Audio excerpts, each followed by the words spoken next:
Good morning, everyone, and welcome to Think Future. I'm Calabucas, and once again we're coming at you live from deep in the heart of Silicon Valley, California. We're talking innovation, startups, the future. Not necessarily those, and not necessarily in that order. Now, this is an old study. This is an old study, and I've heard this study for a while, but I thought I'd bring it back up again because even though it's a study and it's been, the results of the study have been very well published and thought through, for some reason, even though, I don't know why we do this. I don't know why we do this as humans. We publish a study. We look at the study and we say to ourselves, yep, that sounds right. That sounds 100% right. I agree with that. And even though we listen to the study, we agree with the study, we agree with the individuals who did the study, we agree that it's a valid study, and we agree that the deductions are valid, the conclusions are correct, we still don't implement the results of the study, right?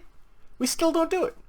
Like, for example, we have had, this is prior to the coronavirus, we had study after study after study after study that said that we're more productive when we work from home more.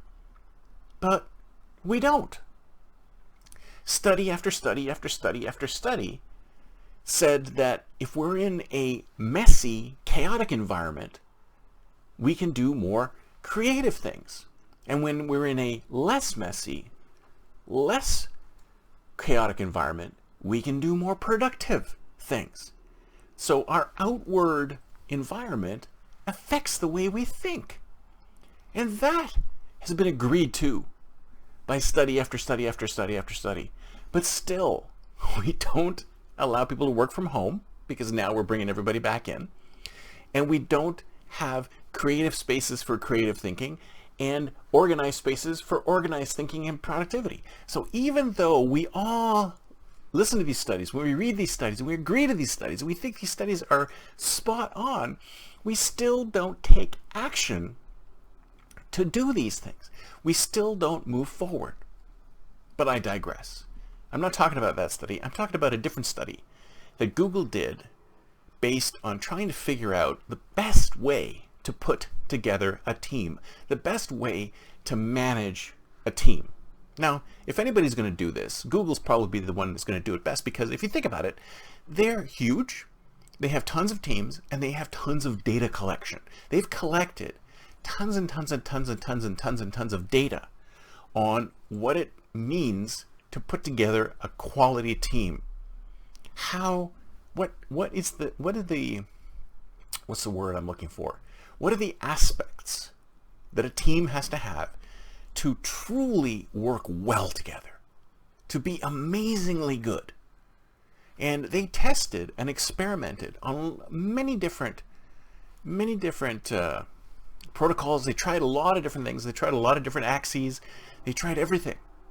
And consistently, the type of organization that came to the very, very top were always the ones where that each individual team member felt psychologically safe to be able to take risks. Now, some people might say, what the hell are you talking about, Calabucas? Well, it's pretty simple.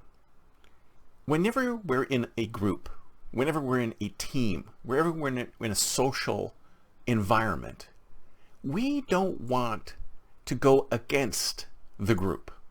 And the main reason why we don't want to go against the group is that we don't want to be ridiculed. We don't want to be laughed at. We don't want to be ostracized. We're going to do what the group does. In fact, this is what's happening around here. I think I mentioned to you in a previous show that they've lifted the mask mandates for California, but there's still tons of people wearing masks everywhere. Everywhere.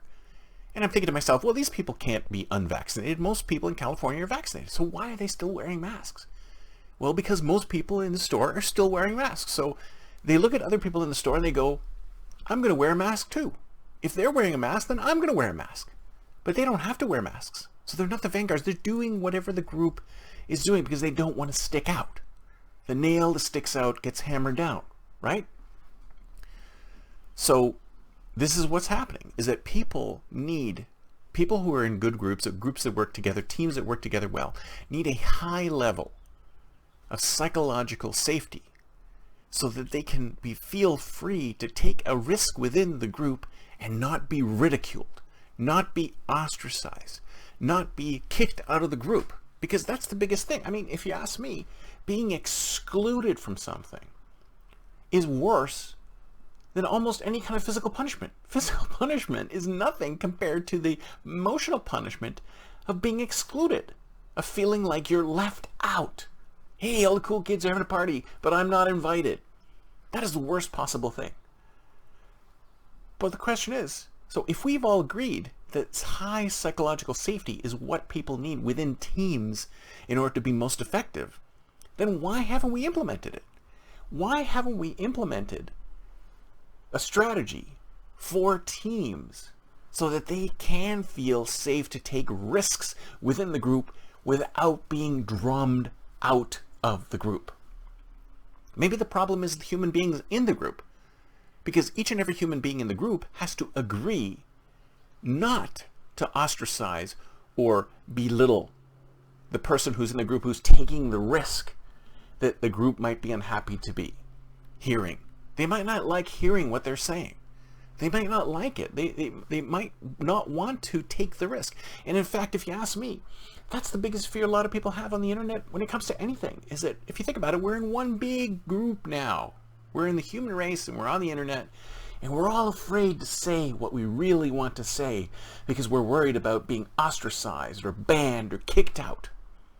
High psychological safety is what we all need in order to be able to participate in the worldwide communication fest, which is the internet. But if you think about it, we're not being allowed to have that high level of psychological safety. And at least if we can have it in a team, that's one thing. But if we could have it globally, that would be amazing. So if we could possibly somehow work to allow a high level of psychological safety to every human being on the planet when they communicate to every other human being on the planet, then wouldn't it be a great place to live? Wouldn't the human race have finally evolved?